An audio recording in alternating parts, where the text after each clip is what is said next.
Hey there, Sharon Horne-Ellstrom here. Welcome to Supersize Your Business. Today we're talking about the power of identifying spiritual core values to supersize and grow your business. This whole month we're going to be discussing things that most businesses actually never think about, much less talk about. And if you do it, just like with considering emotional health and well-being of your organization, you will create an organization with a culture that you're proud of, one that makes the world a better place, and one that thrives. And when your culture thrives, when your business thrives, it serves your customers better. When we serve our customers better, it gives us a competitive advantage. There's always a link to everything we talk about to growing and building and supersizing our business.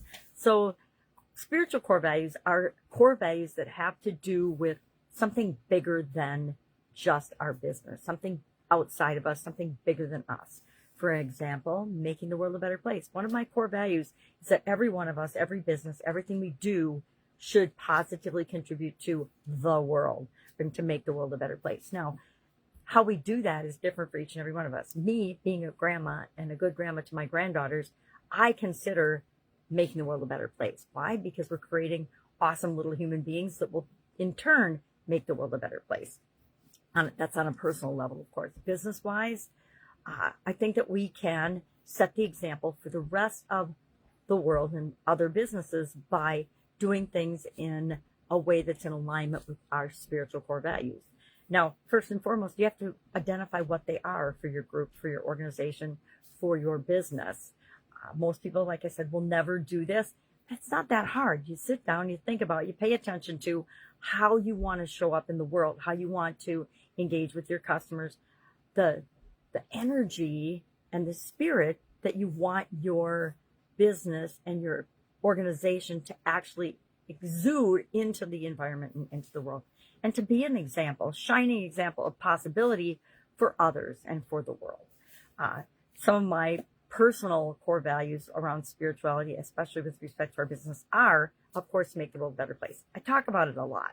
I like to think I do it in most everything I do, with the exception of posting on social media. But it's just one thing that we can do.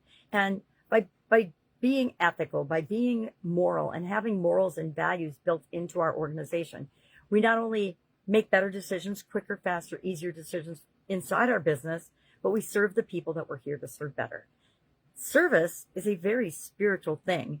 Being in business is a very spiritual thing. Most people, I don't think that, but it absolutely is, because we're providing value, solving problems for other people, and that makes the world a better place. That in and of itself makes the world a better place.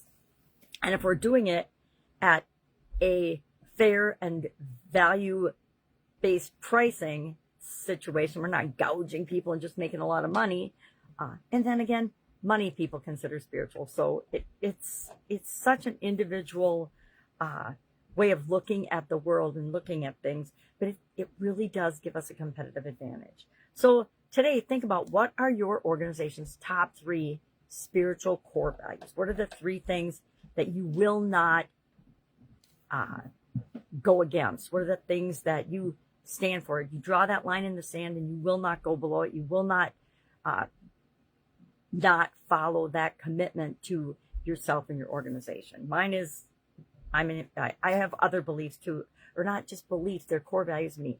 I, to my core, believe and know that we are all, individually and collectively as businesses, spiritual beings, and we are infinite spiritual beings. A lot of people don't believe that, and I understand that. We get to believe whatever we want to believe. It's the cool thing about being a human being. We get to choose and create our own lives and our own reality and our own businesses and our own version of how we want to look at the world. We also can change that at any time. We have the power to do that, whether we believe it or not. We do. I believe that we are all part of this massive universal energy, and that what we put out into the world is what comes back to us. I think that we need to treat other people the way we want to be treated. And a lot of times we don't see that in business. And it's such an easy decision-making thing.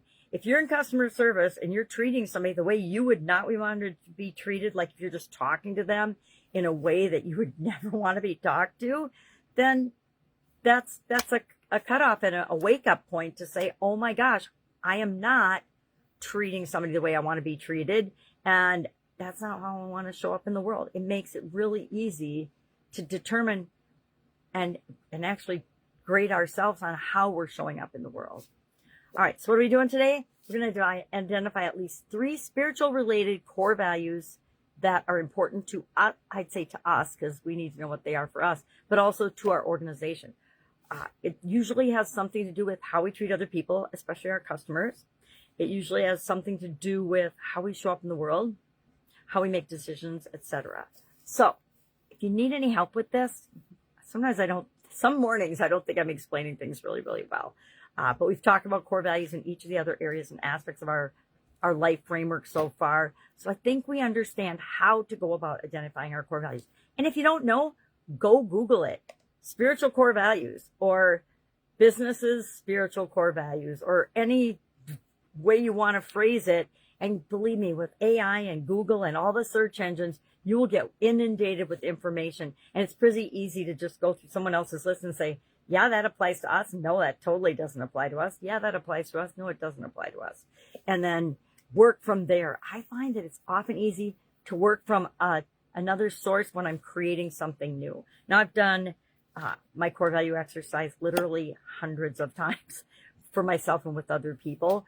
And so it's not that hard for me to just think of, okay, what's important to me and what's the value around that in terms of my core value, and what are some values that I like to adhere to, but I will have leeway on because they're not as central and important to me as others. For example, my family. I would die for my family, for my kids and my grandkids, hands down. But not everybody else on the planet, just them, right? So that is one that is, I guess it is spiritual, is sacrificing ourselves for others that we love and care about. All right. Any questions, hit me up and ask. Otherwise, have an awesome day, and I'll, of course, be with you tomorrow. Bye.